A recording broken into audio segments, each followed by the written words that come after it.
Hello students, इस video के माध्यम से हम लोग कंडीशनल सेंटेंस, ऐसे वाक्य जिनके माध्यम से शर्त प्रकट किया जाता है, उनका हिंदी से अंग्रेजी में कैसे अनुवाद करते हैं, इसके विषय में जानकारी प्राप्त करें।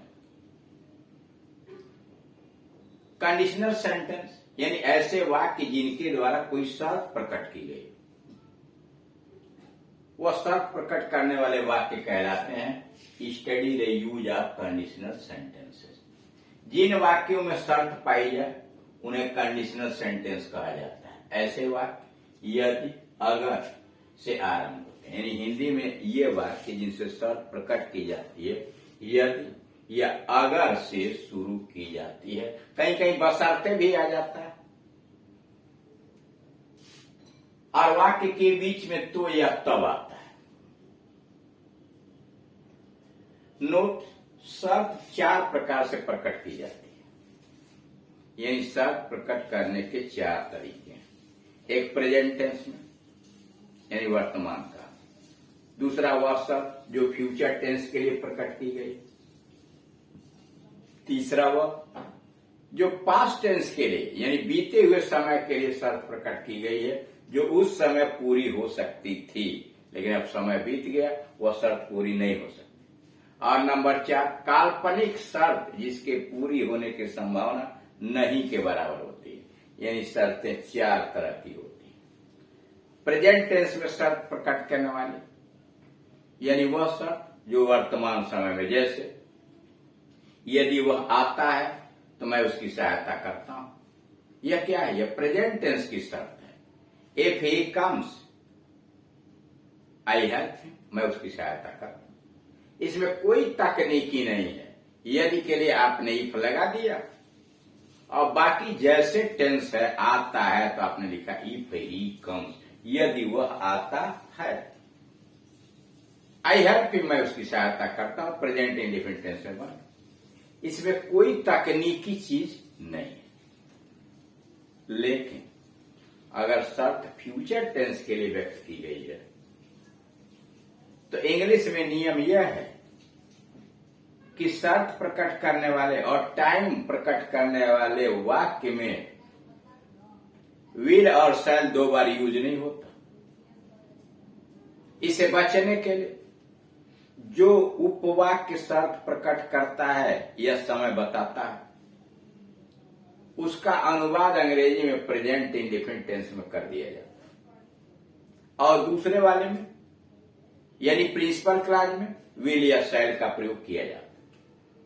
फिर समझिए,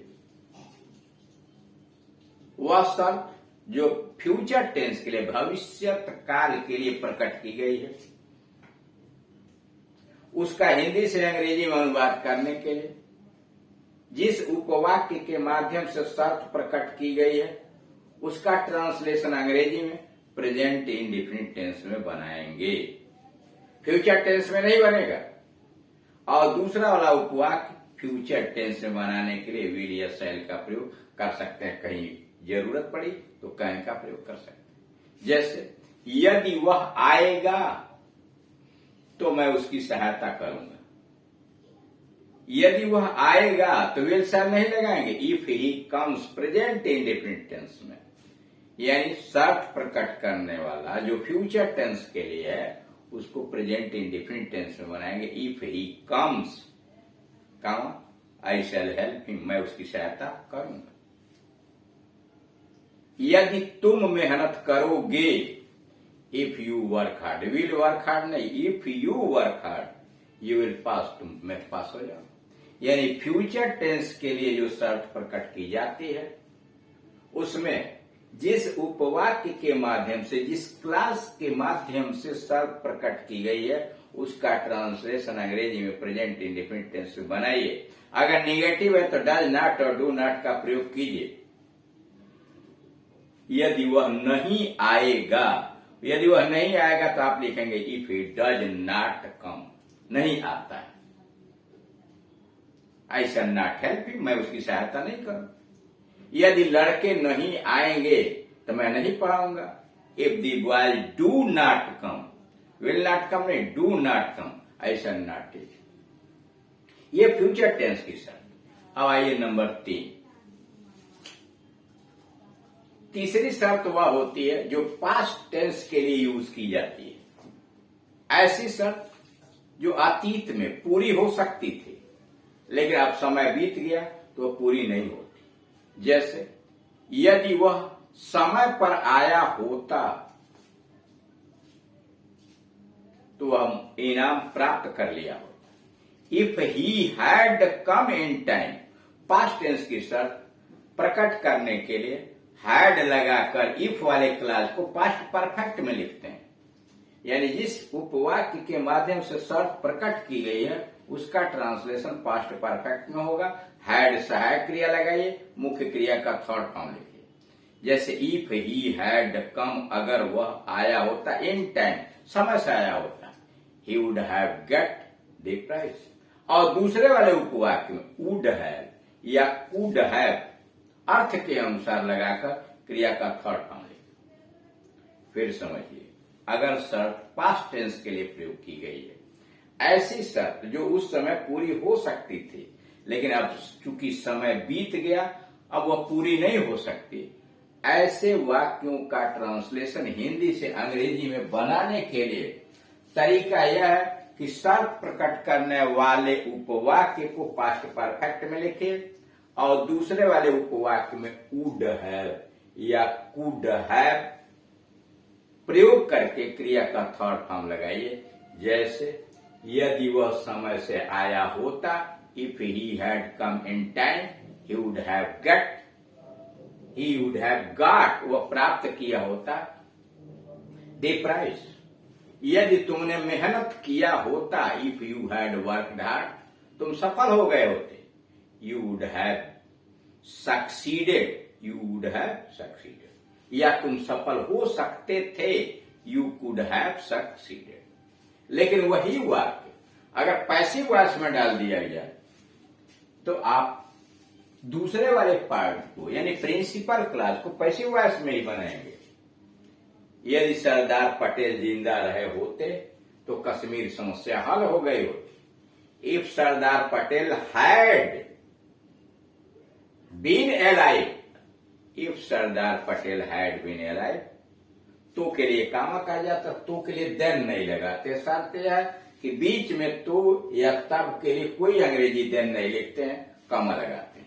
अंग्रेजी में दो उपवाक्यों को जोड़ने के लिए एक ही कंजंक्शन लगता है, दो नहीं लगा सकते। हिंदी में आप लगा सकते। If Sardar Patel had been alive, the Kashmir problem, Kashmir की समस्या, would have been solved, passive है, वुड हैव बीन सॉल्व्ड। अब आइए चौथे नंबर।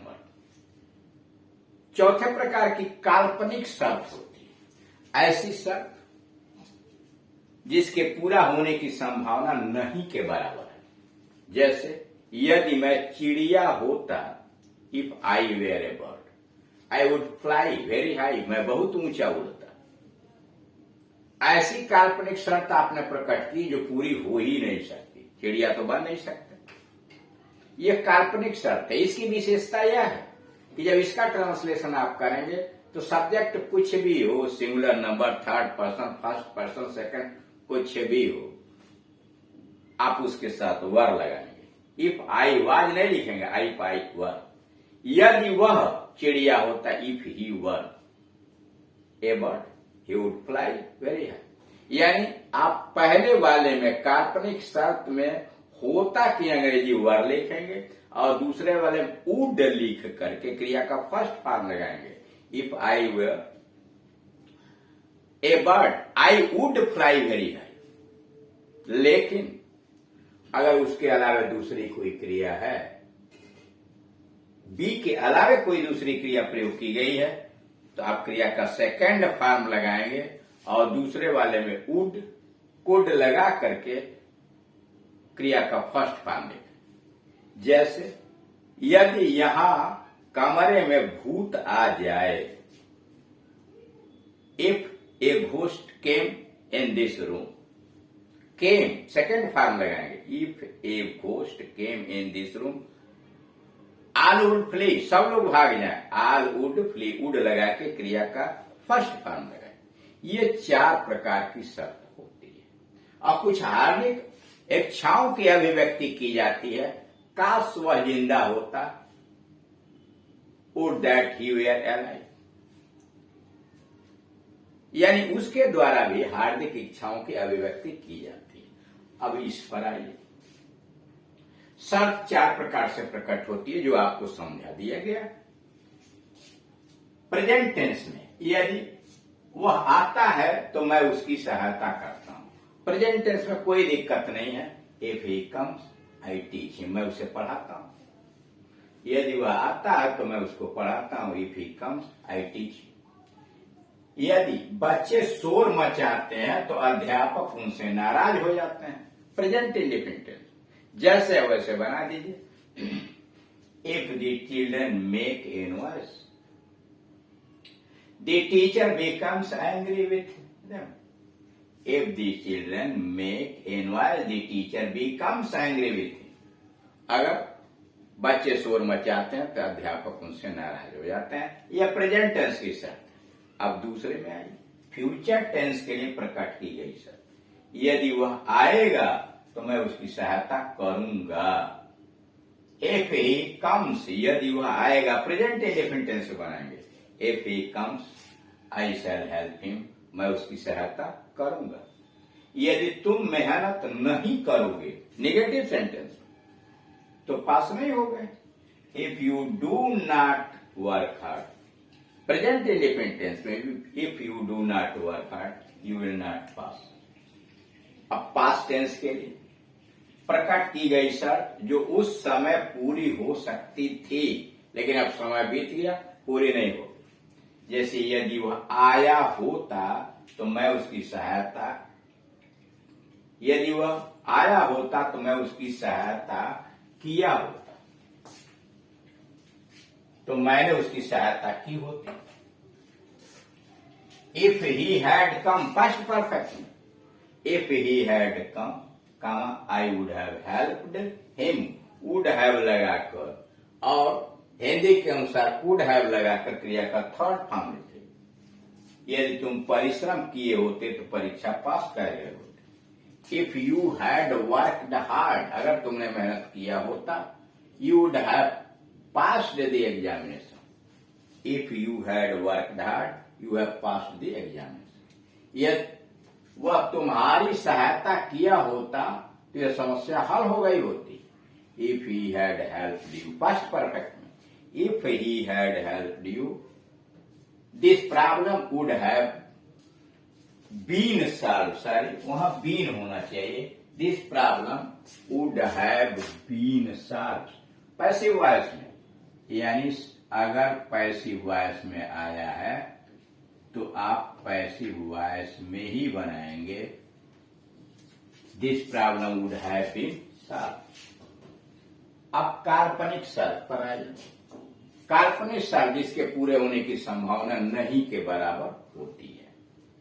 यदि मैं राजा होता तो प्रत्येक व्यक्ति को प्रसन्न कर देता। न राजा होंगे न किसी को आप खुश करेंगे। If I were a king, अगर मैं राजा होता। इसकी विशेषता क्या है? सभी सब्जेक्ट के साथ काल्पनिक शर्त में होने की अंग्रेजी सभी सब्जेक्ट के साथ वर लगा दिया जाता है, WER। ही के साथ, सी के साथ, राम के साथ। यदि राम राजा होता, if Ram were a king. यदि वह राजा होता, if he were a king. If I were a king I would make everybody happy. तो अगले वाले में वुड लगा के क्रिया का फर्स्ट फॉर्म लगाइए। यदि मेरे पिता के पास पैसा हो तो इस मकान को खरीदना है। If my father had money, verb तो नहीं है तो हैव का पास्ट में सेकंड फॉर्म यानी दूसरी क्रिया आएगी तो सेकंड फॉर्म यूज करेंगे। If my father had money he would या he should purchase this house, तो इस मकान को खरीद ले। ही शुड या he would purchase this house. यदि इस कमरे में शेर आ जाए तो सब भाग खड़े। If a lion came, second form में, if a lion came in this room all would flee, सब भागे। काश मैं घर पर होता। Would that I were at home, would that I were at home. मेरी इच्छा है मैं प्रधानमंत्री बन जाऊं। I wish I could become the prime minister. I wish I could become the prime minister. तो इस तरह से आपने देखा कि 4 प्रकार से शर्त प्रकट की जाती है।